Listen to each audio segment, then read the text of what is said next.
Remember, Chair, last month, sabi natin, kung wala pa yung ayuda in 2 weeks, baka wala nang mangisda. Last week, before yung third mega increase, 30% na hindi pumapalaot. We surveyed from Cavite, Bataan, Zambales, Pangasinan. 30% na hindi nangingisda. This week, because of the increase last Tuesday, almost 50%. Kaya ang sabi natin, while we do the math and we plan the intervention, real na yung problema ngayon.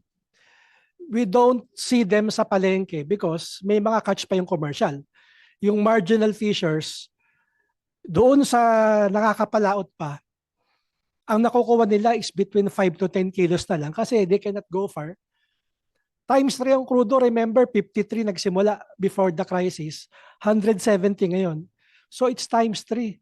Yung crudo na 80% ng kanyang production cost, balikat lang binabalikat solo ng mga fishers. And if the data is correct na namigay, again, it's too small. And kung one time, talaga may problema tayo. Secondly, nirereklamo sa atin, kailangan i-cleanse yung listahan. Kasi ang listahan, ang first requirement, may bangka ka.